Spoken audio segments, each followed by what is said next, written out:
most potent force in the story of mankind. It has built civilizations and destroyed them.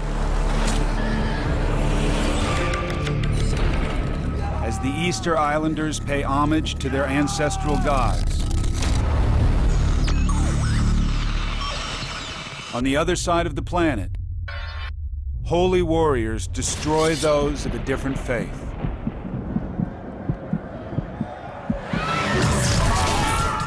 In the Middle East, Jerusalem, a city under siege.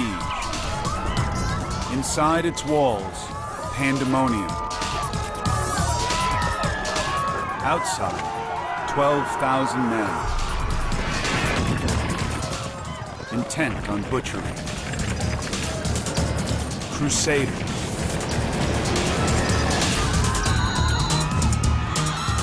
Spearheading the attack, Tancred de Hauteville,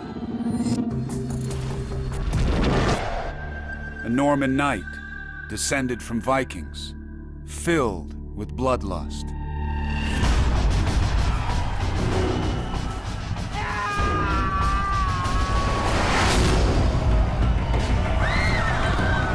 So many people have died in the name of religion. Wars fought over religious belief have spilled so much blood.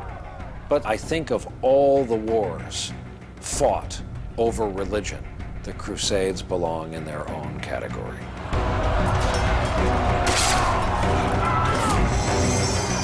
The slaughter here resonates to this day.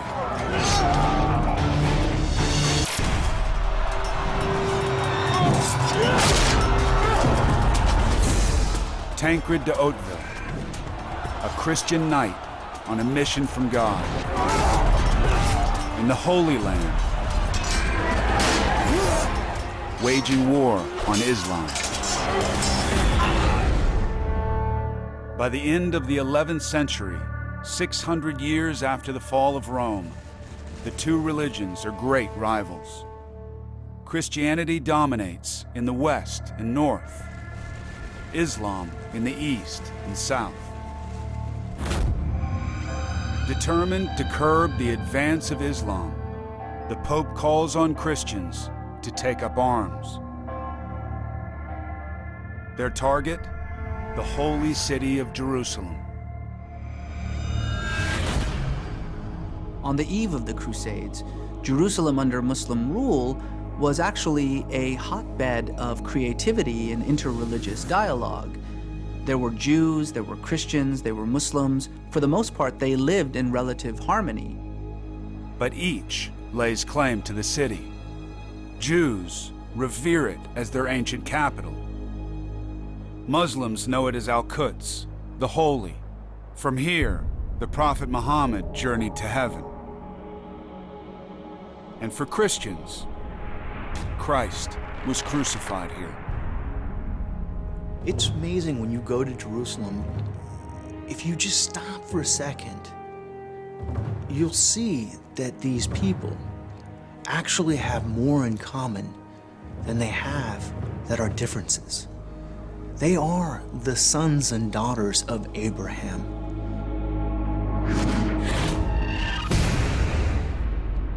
To all who join the crusade, Pope Urban offers eternal salvation, declaring, "The Lord beseeches you to destroy that vile race from the lands of our friends.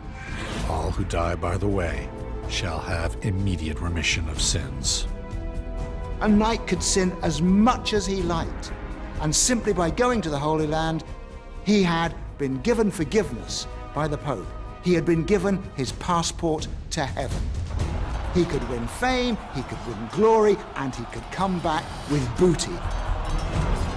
It is one of the most shameful undertakings ever embarked upon by our species.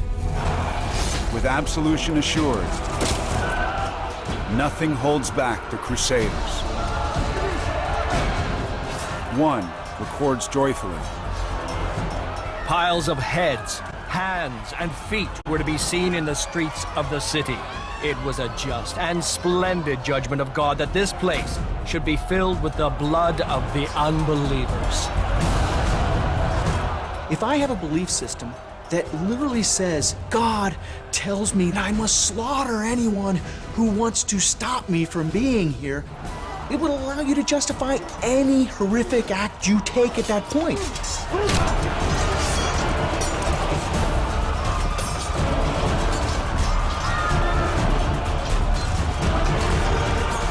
Tancred hesitates.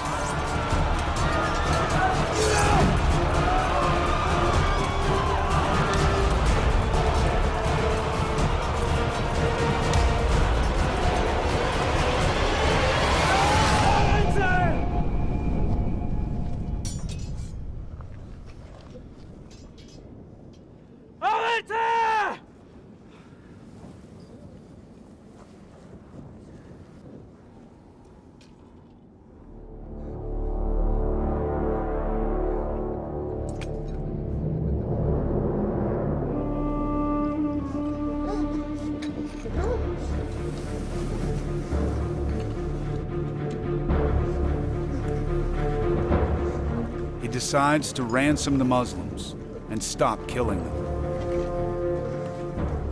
He gives them his standard, a signal to others that they're under his protection.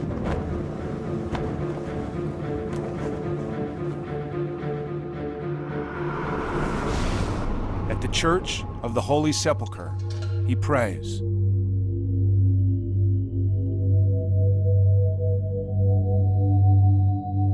Having a singular belief system where I've deferred responsibility to God can allow me to do brutal things on a battlefield. Pater noster, qui es in celis, sanctificatur nomen. But I think when it gets quieter, when the images come back into the mind, that has effect on a human being.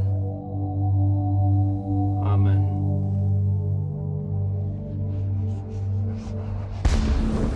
Returning, he finds his captives slaughtered behind his back by other crusaders.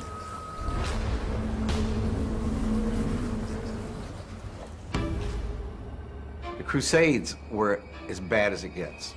Remember that these guys embraced the same God, many of the same beliefs, the same prophets, and yet the streets ran deep with their blood and that of their brothers. It shows the extraordinary power of ideas to take hold of people's minds and drive them to commit acts of great sacrifice and love on the one hand, but also acts of tremendous barbarity and hatred on the other. It's the double-edged sword of religious belief.